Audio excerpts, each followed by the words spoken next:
नमस्कार साथियों, स्वागत है आप सभी का फिजिक्स प्लेटफॉर्म में। और आज हम पढ़ने वाले हैं इसमें दूरियों का मापन। क्या पढ़ने वाले हैं? दूरियों का मापन। तो हम दूरियों का मापन दो तरीके से पढ़ेंगे, एक तो सूक्ष्म दूरियों का मापन और एक बृहद दूरियों का मापन। पिछला जो लेक्चर मैंने बनाया था वो विमाएं और उनका उपयोग बताया था, एप्लीकेशंस ऑफ डायमेंशंस। विमाओं के मैंने अनुप्रयोग बताए थे, आपको 3 अनुप्रयोग बताए थे वहाँ। मात्रक पद्धति से एक से दूसरी में जाना, या फिर भौतिक राशियों के मध्य संबंध स्थापित करना, या फिर क्या मैंने क्या बताया था आपको, कोई भी भौतिक समीकरण की जांच करना। चलिए आज चलते हैं हम कहाँ पर? दूरियों के मापन पर, मेजरमेंट ऑफ डिस्टेंस।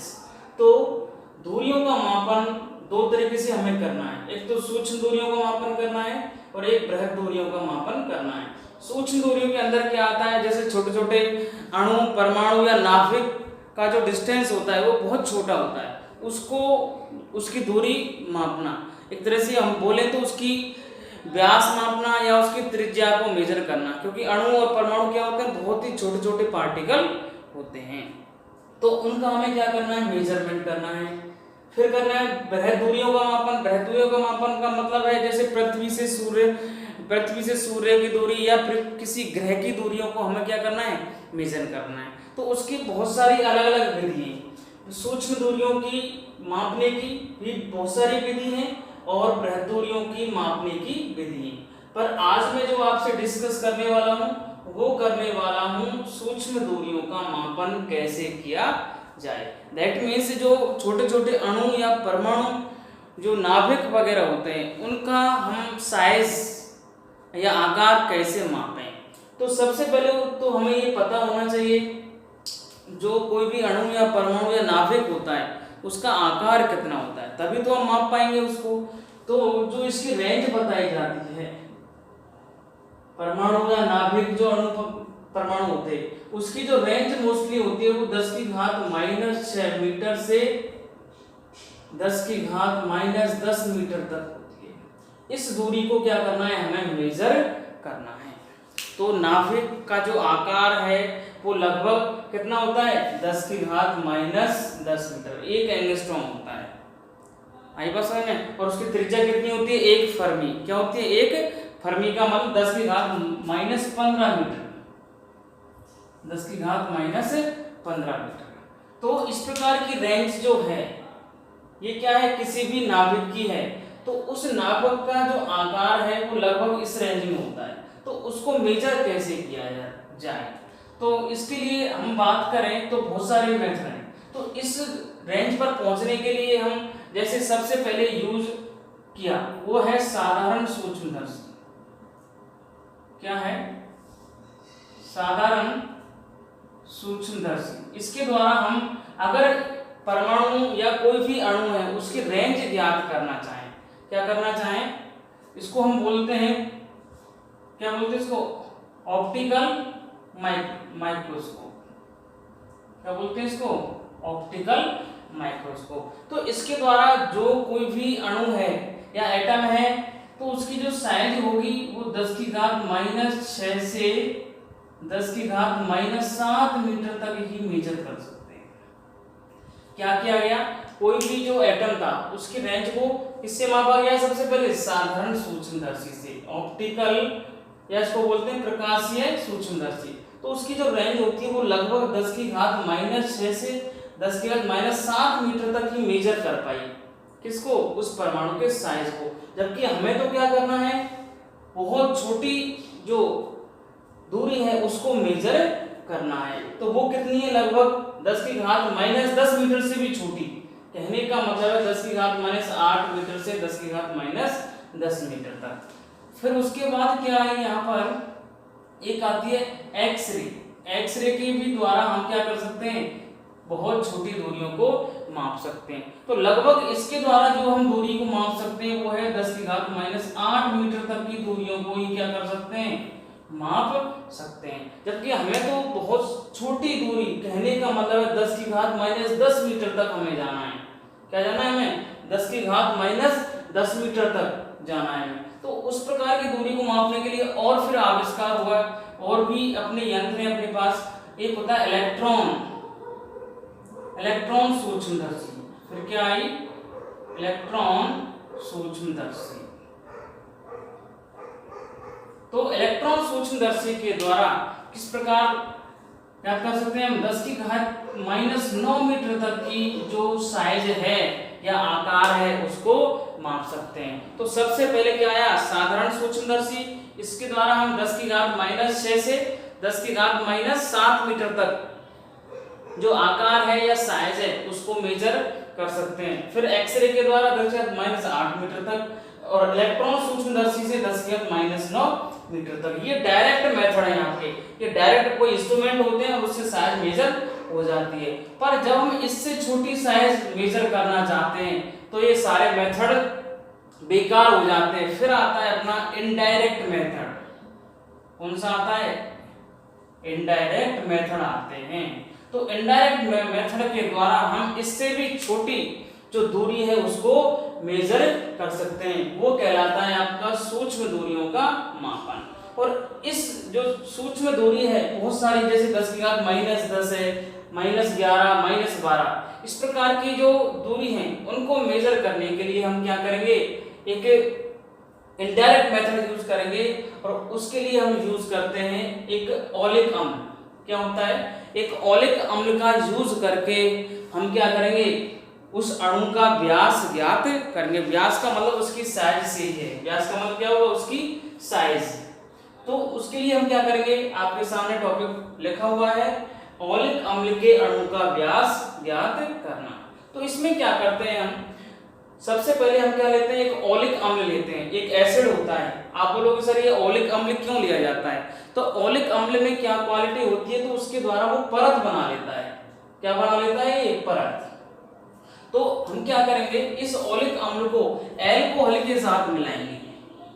किसके साथ, अल्कोहल के साथ मिलाएंगे और इसका एक घोल बनाएंगे। हम क्या बनाएंगे, एक घोल बनाएंगे।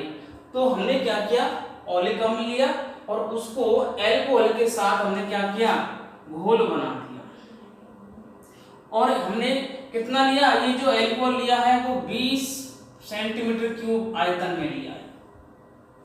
किसमें लिया है, 20 सेंटीमीटर क्यूब आयतन में। तो इससे जो घोल का आयतन होगा, घोल का आयतन अब कितना हो गया, 1/20 सेंटीमीटर क्यूब। भाई टोटल घोल तो आपके पास कितना हो गया, यहाँ पर 1/20 सेंटीमीटर क्यूब। और 20 सेंटीमीटर क्यूब में आपने क्या मिलाया था, अल्कोहल। किसके साथ मिलाया है, औलिक अम्ल के साथ। इस प्रक्रिया को हम 2 बार करते हैं। कितनी बार, 2 बार, 2 बार अपनाते हैं इस प्रक्रिया को। तो घोल का आयतन कितना हो गया, 1/20 इंटू 1/20 हो गया क्या, सेंटीमीटर क्यूब। इसका मतलब 1/400 सेंटीमीटर क्यूब बोल सकता हूँ। आई बात समझ में बात। तो इस घोल को मैंने क्या कर दिया, ये घोल आ गया मेरे पास किस किस का, अल्कोहल और औलिक अम्ल का। अब मैं क्या करता हूँ, इस जो घोल को, इस घोल को मैं एक वाटर लेता हूँ और वाटर के साथ क्या कर देता हूँ, मिला देता हूँ। क्या करता हूँ मैं, इस घोल को लेता हूँ मैं और इस घोल की मान लो मैंने n बूंद ली। कितनी बूंद, n बूंद ली जाए। तो इसका आयतन कितना हो जाएगा, n से मल्टीप्लाई हो जाएगा, n/400 सेंटीमीटर क्यूब। और अगर मैं इसका v आयतन ले लेता हूं, कितना v आयतन में अगर मैंने लिया है तो इसका कुल आयतन क्या होगा,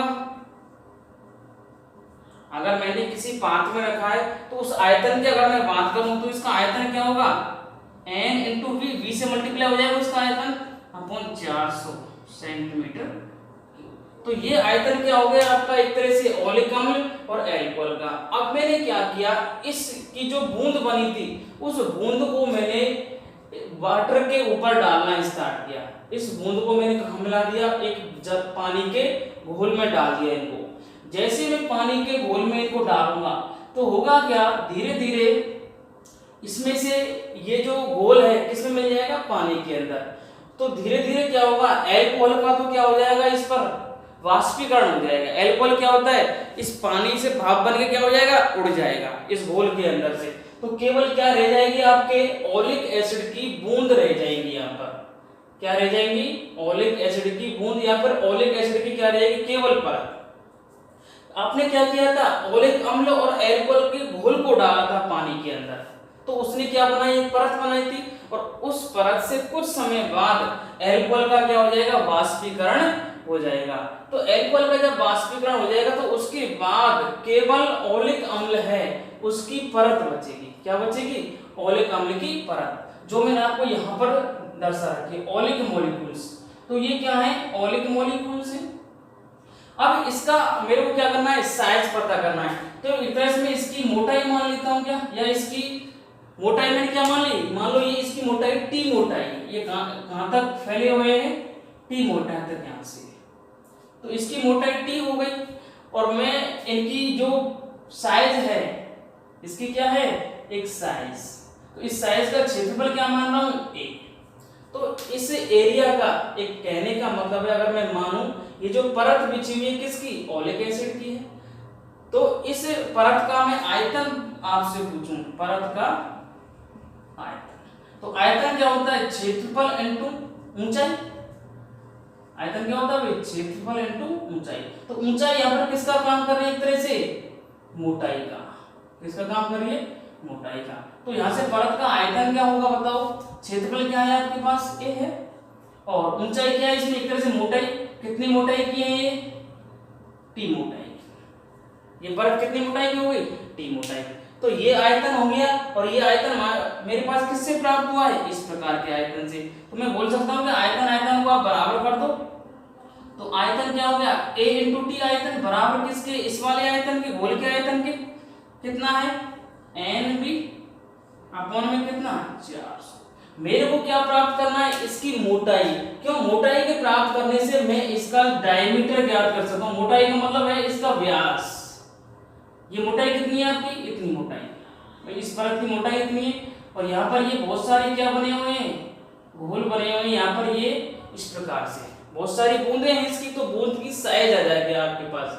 बूंद की साइज का मतलब है इसका व्यास, क्या आ जाएगा, व्यास। और व्यास इसका मतलब बोल सकते हैं अणु का व्यास ज्ञात कर लिया मैंने। तो इस प्रकार से मैं टी मोटाई, तो टी का मान बताओ यहाँ से क्या होगा, टी का मान होगा N V upon 400 into V. तो टी मोटाई आ गया आपके पास। तो इस प्रकार से आप क्या कर सकते हो, इस ओलिक अम्ल के द्वारा इस अणु का साइज या व्यास ज्ञात कर सकते हो। कैसे, एन क्या है यहाँ पर, एन वो है बूंदों की संख्या, आपने कितनी बूंदें इसमें डाली थी। और वी क्या है, वी है यहाँ पर इसका आयतन, वी क्या है, इसका आयतन, सॉरी वी नहीं आएगा यहाँ पर, ए, सॉरी क्या आएगा यहाँ पर, ए। तो एन वी अपॉन 400 ए, और ए क्या है, ये जो परत बनी थी, ये किस टाइप की परत बनी थी, उसका एरिया है। और वी यहाँ पर क्या है, जितना आपने कितने आयतन में इस घोल को लिया था, वो क्या है, यहाँ पर वी है। तो इस प्रकार से आप टी मोटाई ज्ञात करके इसका साइज पता कर सकते हो। तो इस प्रकार से मैंने क्या बता दिया आपको, ओलिक अम्ल के द्वारा किसी भी अणु की क्या कर सकते हैं, हम साइज ज्ञात कर सकते हैं। तो ये क्या है, आपका सूक्ष्म दूरियों का मापन है। एक दूसरा मेथड और आता है आवोगाद्रो के द्वारा। आवोगाद्रो के द्वारा हम कोई भी परमाणु होता है उसकी त्रिज्या को ज्ञात कर सकते हैं। किसके द्वारा, आवोगाद्रो के द्वारा। तो इस प्रकार से मैंने आपको